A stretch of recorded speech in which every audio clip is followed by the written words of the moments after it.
여러분 혹시 처음으로 교회 와서 신앙생활 할 때를 기억하십니까? 처음 예수 믿을 때, 교회 와서 정착하실 그때, 생각해보면 그때부터 시작해서 지금까지 이 신앙을 잃지 않고 믿음 생활을 하고 있다는 것, 여러분 기적이 아닙니까? 그 크고 작은 사건들 가운데서 인내하고 견디고 여기까지 여러분 남아있는 거 놀랍고 귀하지 않습니까? 처음에는 잘 몰랐지만요, 지금은 이해할 수 있습니다. 처음 내가 신앙 가졌을 그때에 특별히 함께 해주셔서 이 믿음 가질 수 있도록 도와주셨다는 것을 말입니다. 우리는 여러 가지 경로를 통해서 교회에 옵니다. 부모님이 신앙을 가져서 엄마 뱃속에서부터 교회를 출석하는 사람이 있고요, 또 한편으로는 전혀 교회랑 관계없이 그냥 살다가 특별한 하나님의 도움의 손길을 통해서 강건적으로 믿음을 가지기도 합니다. 어떤 자매는 제자훈련 하는데 그런 말을 하더라고요. 자기가 딱 필요한 금액이 있었는데 딱 2번 그런 일이 있었대요. 근데 꼭 필요했었대요. 그래서 하나님 앞에 기도했는데 딱 그만큼만, 한 번도 아니고 2번씩이나 채워주셔서 하나님의 살아계심을 경험하고 그때부터 다시 믿음 생활 시작하게 되었다고 말하더라고요. 어떤 분은 병 고침을 받아서, 또 다른 분은 고통스러운 문제가 기적적으로 해결되어서 신앙을 가졌다고 합니다. 일반적으로 일어날 수 없는 일들이 생겼을 때 사람들은 보통 기적이라고 말하는데요, 그런데 그 기적을 통해서 하나님을 향한 분명한 믿음이 생겼을 때, 더 큰 믿음을 가졌을 때 성경은 그 기적을 표적이라고 씁니다. 표적이라고 말합니다. 살아계신 하나님께서 때로는 우리 믿음이 한 단계 더 도약시키기 위해서, 점핑이라고 그러잖아요, 한 단계 더 도약시키기 위해 우리에게 표적을 베풀어 주실 때가 있습니다. 전에도 잠깐 제가 말씀드렸듯이 제가 처음으로 경험한 표적은요, 고등학교 2학년 때 비사건이었어요. 비사건. 당시 저는 신앙을 가진 지가, 제대로 신앙을 가진 지가, 물론 뭐 어릴 적부터 교회를 다녔지만 신앙을 가진 지 이제 1년 채 안 됐을 때였어요. 한 친구가 저를 전도해서 믿음을 제대로 가졌기 때문에 나도 한 명을 남겨야 된다라는 생각 때문에 계속 친구들 이제 교회 가자고 조르고 있었습니다. 교실 짝꿍에게 한 번만, 이번 주 한 번만 교회 가자고 이렇게 부탁했는데, 그 친구 초청줄이란 게 예전에는 있었잖아요. 딱 그 기간이라 데려가려고 그랬는데 시도 안 먹히는 거예요. 내가 왜 교회를 가? 신성아, 너도 정신 차려. 하나님이 어디 있냐? 영어 단어나 하나 더 외워라. 아유 참. 그러니까 하나님 살아계셔. 나도 줄 수 없잖아요. 나도 너처럼 몰랐는데 예배 드리면서 하나님 만났어. 한 번만, 이번 딱 한 번만 가자. 그러니까 막 화를 내는 거야. 야, 하나님이 무슨 살아있어? 너 정신 아직 못 차리냐? 그러면서 그때 이제 딱 지금과 같이 장마철이었어요. 비가 막 3일 연속으로 주룩주룩 내리고 있었는데 갑자기 걔가 밖을 보면서 하는 말이, 하나님 살아계시면 비 좀 그치라고 네가 부탁해봐라. 아이고 찝찝해 죽겠다. 그러면 내가 교회 갈게. 한번 부탁해봐. 못하지? 바보야. 뭐 그러는 거예요. 제가 그 말 듣는데요, 너무 속상한 거예요. 가슴에 막 울분이 생기는 거예요. 참을 수가 없는 거예요. 자율학습 시간이었는데 제가 도저히 그 자리에 못 앉아 있어서 나왔어요. 화장실로 달려갔습니다. 그래가지고 막 세수를 했는데 분이 안 삭혀지는 거예요. 그래갖고 뭐 뛰어내리려고 하는 건 아니고요, 창문을 화장실 창문을 열었는데 밖에 비가 주룩주룩 내리고 있더라고요. 제가 고개를 내밀고요, 하늘 향해서 이렇게 벌리는데요, 비가 막 맞고 있었어요. 하나님, 제가 분하고 원통해서 살 수가 없습니다. 하나님을 모독하는 저 친구 때문에 제가 참을 수가 없습니다. 아버지여, 이 비를 좀 그쳐 주십시오. 본드를 좀 보여주십시오. 저렇게 제가 저 이제 쇼생크 탈출이라는 영화인데요. 쇼생크 지금 멋있잖아요. 쇼생크 탈출이라는 영화인데 저렇게 제가 이렇게 기도했어요. 그리고 세수 다시 하고 마음을 이제 가라앉히고 복도에 다시 돌아와서 제 자리에 이제 더벅더벅 딱 앉았는데 화나길래 딱 보니까 비가 그친 거예요. 쇼생크 탈출이 아니라 완전히 생초크 먹었습니다, 제가. 예. 비가 그친 거예요. 그래서 제가 옆에 친구한테, 옆에 근데 밖을 안 보고 있는 거예요. 저쪽으로만 이렇게 보고 있는 거예요. 그래서 제가 등을 탁 때려, 비 그쳤어! 봐봐! 비 그쳤어! 봐봐! 아, 비가 그칠 수도 있지! 뭘 그 호들갑이냐? 비가 내리다가 그칠 수도 있고 그런 거지. 아니야, 나 지금 가서 기도하고 왔어. 화장실 가서. 나 지금 기도해서 이렇게 그친 거야. 하나님 살아계시잖아. 야, 오바 좀 그만해라. 비는 내리다가 그치기도 하는 거야. 아니 3일 동안 내리는 비가 어떻게 그쳐? 나 지금 기도하고 왔다니까. 교회 가자 하니까 야 그만해. 그래서 제가 그때 깨달은 게 있어요. 첫 번째는 뭐냐면요, 사람들은 기적을 보고도 약속을 보고도 믿지 않는다. 그러니까 하나님께서 그 마음을 열어주시지 않으면요, 강팍한 사람은요, 천지가 개벽해도 믿지 않아요. 교회 안 와요. 그리고 두 번째는 이게 중요한데요, 그것은 바로 하나님이 지금 살아계시구나. 하나님이 지금 나와 함께, 저는 알잖아요. 비 그친 이유를 제가 알잖아요. 그러니까 저는 흥분되는 거예요, 그 자리에서. 막 그래서 친구 때문에 화가 나기도 하는데 가슴 속에는 막 제가 실실 웃고 있는 거예요. 비가 그쳤어. 막 계속 웃는 거예요. 하나님이 나의 기도를 들으셨구나. 진짜 하나님 살아계시구나. 온 몸과 마음으로 깨닫는 시간이었습니다. 여러분, 오늘 말씀해 보니까요, 모세가 하나님으로부터 이스라엘을 구원하라는 사명을 받았지만요, 그 사명을 받아들이지 않고 계속해서 변명하고 거절하는 모습을 볼 수 있습니다.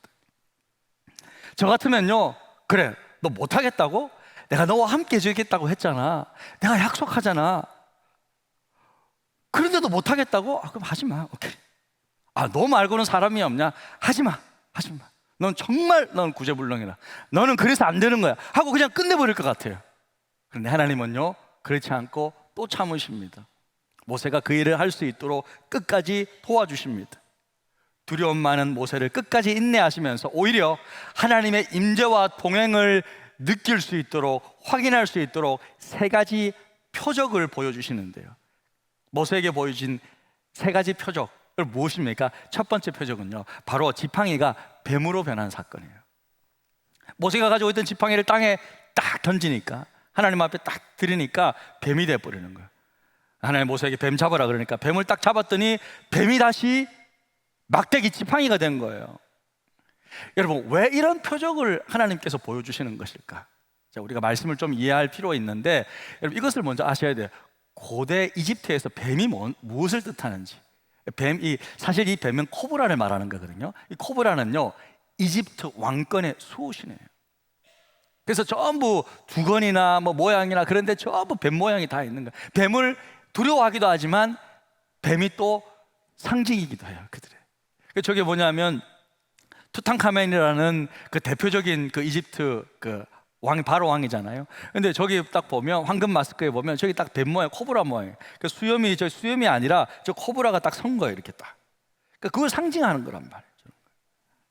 코브라를 형상한다는 걸 알 수 있습니다. 그러니까 모세가 뱀을 딱 잡았을 때 막대기가 딱 돼버렸잖아요. 그건 뭐예요? 하나님께서 모세로 하여금 애굽을 정복할 수 있고 이길 수 있다는, 너 저 애굽 왕 바로를 잡을 수 있다는 믿음을 주시는 거예요. 네? 원래 지팡이가 뱀이 딱 되었을 때 모세가 도망간단 말이에요. 그때 하나님이 이렇게 말씀하십니다. 4절에 보니까 여호와께서 모세에게 이르실 때 내 손을 내밀어 그 꼬리를 잡으라. 그가 손을 내밀어 그것을 잡으니 그의 손에서 지팡이가 된지라. 여러분, 우리가 코브라를 잘 몰라도 뱀의 꼬리를 잡으면 어떻게 될까요? 네? 상식적으로 우리가 뱀 꼬리 잡으면 그 코브라 꼬리 잡아보세요. 그 살인 행위예요.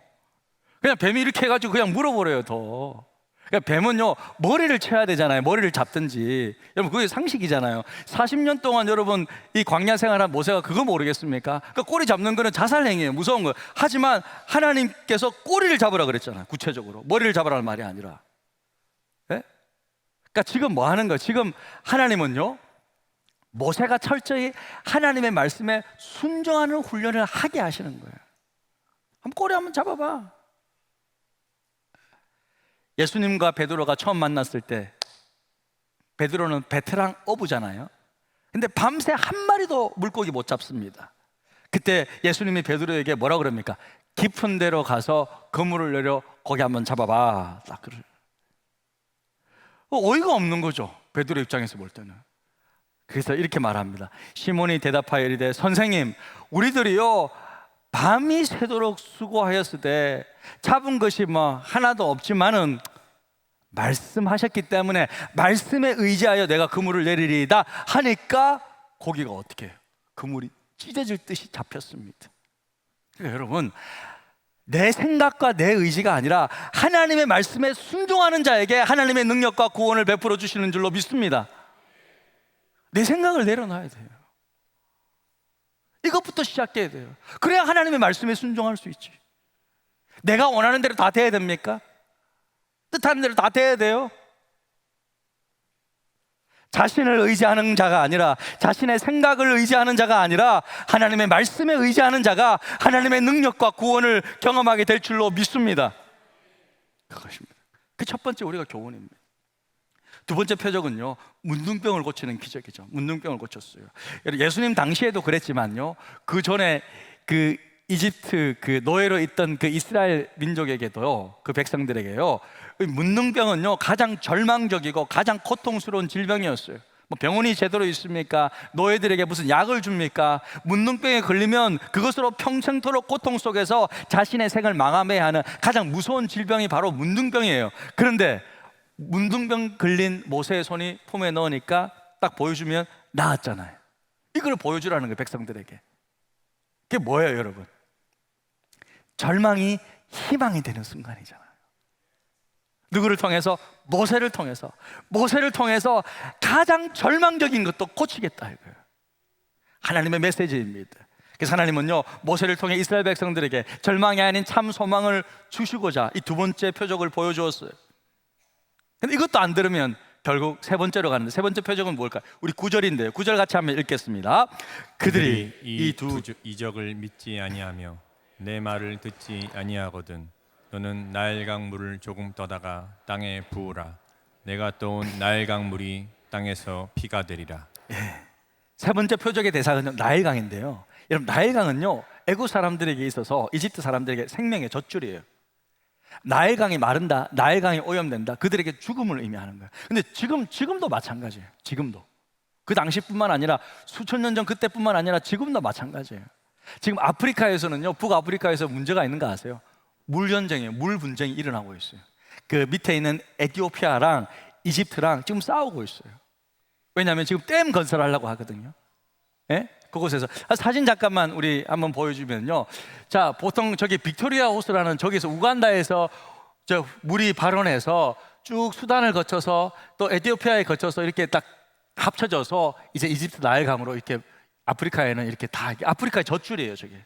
그런데 자, 르네상스 댐이라고 이 에티오피아에서 댐을 건설하는 거 한번 보여주시죠. 2011년도부터 지금 건설하고 있는데 나일강 물을 막은 거예요. 나일강 저게 그 어떠냐면 이집트 사람들의 90%가 식수입니다. 댐을 건설해서 막으려고 그러니까 어떻게 했어요? 이제 강물이 줄어들잖아요. 완전 위기인 거예요. 근데 에티오피아는 저거 가지고 이제 수력 발전을 통해서 전력도 만들고 물을 가둬 가지고 팔아서 수출도 해서 이제 돈도 경제 발전을 이렇게 하려고 하고 있거든요.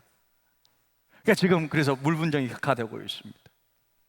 그러니까 지금이나 과거나 이집트 사람들에게 나일강은 생명이에요. 그런데 바로 그 나일강의 하수를 취해서 육지의 분이 피가 되었어요. 자, 이게 무슨 의미일까요, 여러분? 이것은요, 하나님이 모세를 애굽의 정복자일 뿐만 아니라 애굽의 심판자로 쓰시겠다는 하나님의 표적인 거예요. 이처럼 하나님은요, 불순종하고 불신앙으로 가득 찬 모세와 함께 하시면서 놀라운 표적을 보여주시면서 끝까지 그를 쓰시고자 하셨습니다. 사랑하는 성도 여러분, 이것이요, 하나님께서 우리를 향한 마음인 줄로 믿습니다. 하나님은요, 우리도 그렇게 쓰시려고 하시죠. 모세를 쓰셨던 하나님께서 우리와도 함께 해주셔서 때때로 우리에게 기적도 보여주시고 표적도 보여주시면서 주님의 일을 감당할 수 있도록 가장 선한 길로 인도하시는 우리 하나님이신 줄로 믿습니다. 그런데 여기서 우리가 좀 주목하고 싶은 것은요, 모세를 향한 하나님의 질문이에요. 질문. 첫 번째 기적을 일으키기 전에 이렇게 묻습니다. 자, 2절인데요, 중요한 말씀입니다. 다 함께 읽겠습니다. 여호와께서 그에게 이르시되 내 손에 있는 것이 무엇이냐? 그가 이르되 지팡이니이다. 자, 우리 한번 따라해 보겠습니다. 내 손에 있는 것이 무엇이냐? 예, 이게 중요한 거예요. 하나님은요, 모세에게 네 손에 없는 것이 무엇이냐? 없는 거 내가 좀 챙겨줄게 라고, 네 손에 없는 것이 무엇이냐 라고 물으시는 것이 아니라 네 손에 있는 것이 무엇이냐고 질문했다. 하나님은요, 우리에게 없는 것을 가지고 일하시는 분이 아니라 우리에게 있는 것을 가지고 일하시는 분이라는 거예요.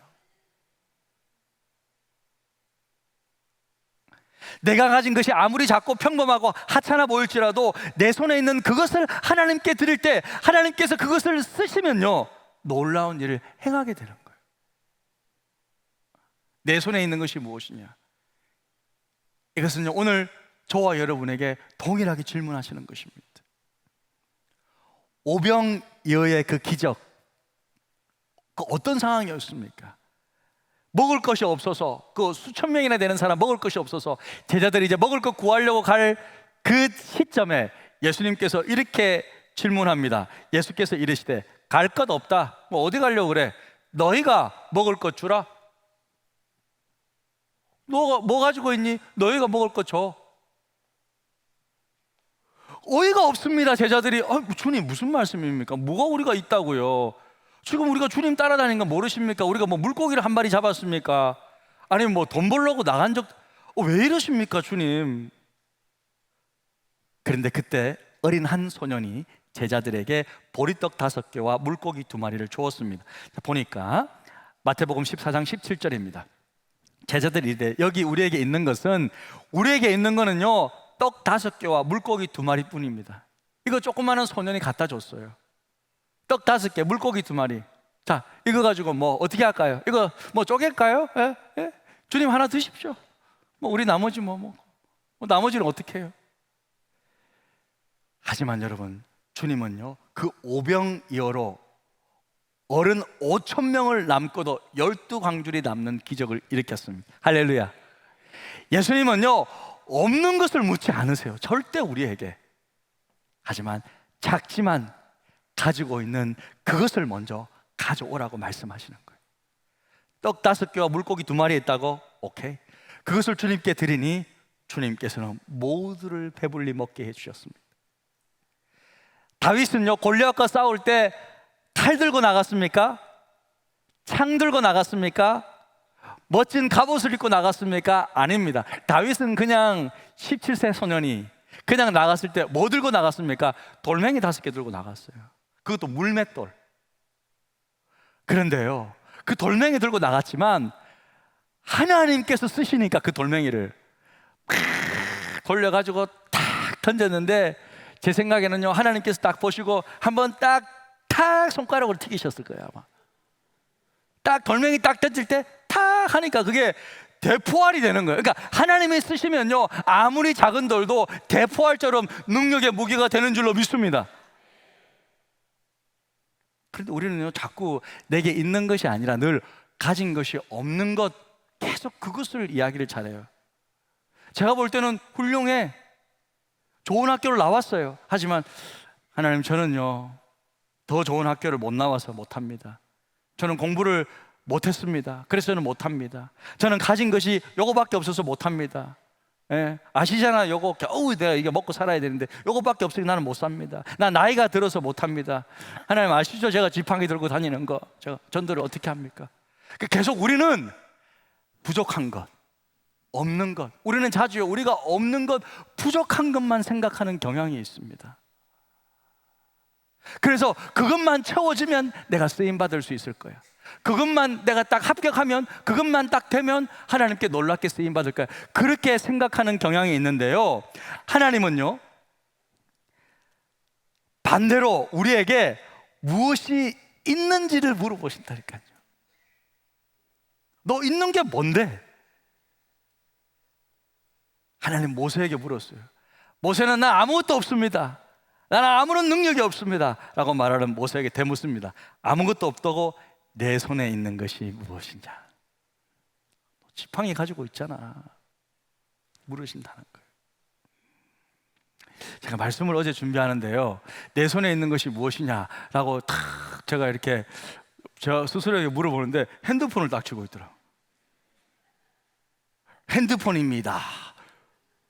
이거 뭐 핸드폰 하나밖에 없는데, 생각해보니까 이 핸드폰으로 하나님 말씀도 볼 수 있고 하나님 말씀도 들을 수 있고, 이 핸드폰으로 사랑의 메시지를 보내어서 사람을 살릴 수도 있고, 이 핸드폰으로 전화해서 기도해주면 영혼이 살아나고, 이 핸드폰으로 너무나도 카톡 가니까 선물도 보낼 수 있고, 에?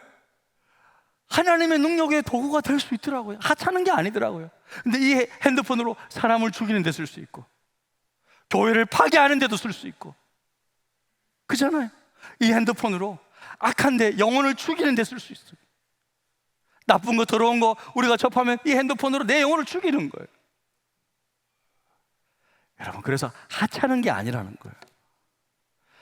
모세는요, 평범하게 네 손에 있는 것이 무엇이냐 물어봤을 때 지팡이요, 지팡이. 그런데요, 하나님은요, 이 지팡이를 가지고요, 이 지팡이로 모세가 나중에 반석을 치니까 생명수가 터져 나오는 거예요. 반석에서 물이 터져 나옵니다. 이 지팡이를 드니까요, 그 오합지졸 이스라엘 백성들이요, 전쟁에서 싸워 이깁니다. 이 지팡이를 들고요, 홍해바다 앞에 딱 서니까요, 홍해바다가 쭉 갈라지는 거예요. 이 지팡이가 하나님의 능력의 지팡이가 된 거예요. 아무리 하찮게 보이는 나무 막대기라 할지라도 하나님이 쓰시면요, 구원의 도구, 능력의 도구가 되는 줄로 믿습니다. 그래서 여러분, 다음 주일날 우리가 말씀 읽어보겠지만요, 출애굽기 4장 20절에 이 지팡이를 이렇게 표현하고 있습니다. 같이 한번 읽겠습니다. 모세가 그의 아내와 아들들을 나귀에 태우고 애굽으로 돌아가는데 모세가 하나님의 지팡이를 손에 잡았더라. 모세가 무슨 지팡이를 들었다고 나와 있습니까? 그냥 지팡이가 아니라 이제 하나님의 지팡이가 되었습니다. 사랑하는 성도 여러분, 여러분의 재능이 주님께 드려지면 그 재능이 어떻게 된다고요? 하나님의 재능이 된다는 거예요. 우리의 시간을 하나님 앞에 드리면 어떻게 된다고요? 하나님의 시간이 된다는 거예요. 우리가 가진 지팡이를 하나님께 드리면 하나님의 지팡이가 되고, 우리가 가진 시간을 드리면 하나님의 시간이 되고, 우리가 가진 재능을 하나님께 드리면 하나님의 재능, 내 몸을 하나님 앞에 드리면 내 몸이 하나님의 성전이 되어 성령이 머무르신데, 내가 가진 작은 물질이지만 하나님 앞에 드리면 하나님의 헌금이 되는 것입니다.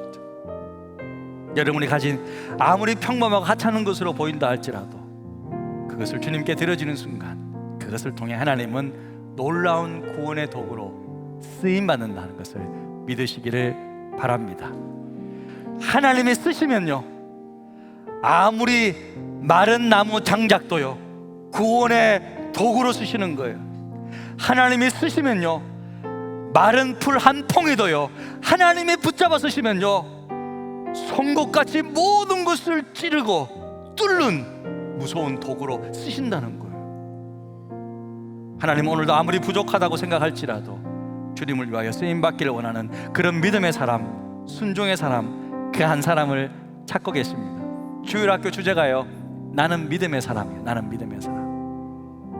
그래서 여러분, 저와 여러분, 하나님께서 네 손에 있는 것이 무엇이냐 물었을 때 우리에 있는 것을, 저는 오늘 작정했어요. 하나님, 제 감정을 드립니다. 제 감정을 드립니다. 내 감정이 하나님의 감정이 되게 해주십시오. 내 지혜와 내 생각이 하나님의 지혜와 생각이 되게 해주십시오. 저는 드렸어요. 모든 의지를 다 드렸습니다. 그러면 하나님께서 하나님의 지혜와 하나님의 감정과 하나님의 생각으로 바꾸어 주시기를 소망하고 있습니다. 여러분 모두 그렇게 드려지는 믿음의 사람, 순종의 사람 다 되시기를 주님의 이름으로 축복합니다. 우리 시간 말씀 생각하면서 함께 찬양합니다. 아무것도 두려워 말라. 아무것도 두려워 말라. 주 나의 하나님이 지켜주시네. 놀라지 마라. 겁내지 마라. 주님 나를 지켜주시네. 아무것도 두려워 마십시오. 아무것도 두려워 말라. 주 나의 하나님이 지켜주시네. 놀라지 마라. 겁내지 마라. 주님 나를 지켜주시네. 내 맘이 힘에 겨워 지칠지라도 주님 나를 지켜주시네.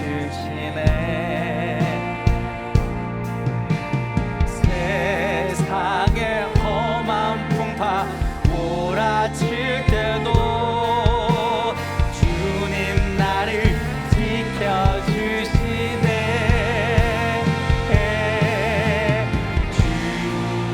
주님은 나의 산성,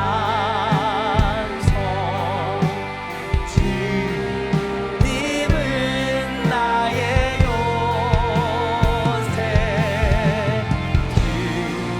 주님은 나의 소망, 나의 힘이 되신 여호와.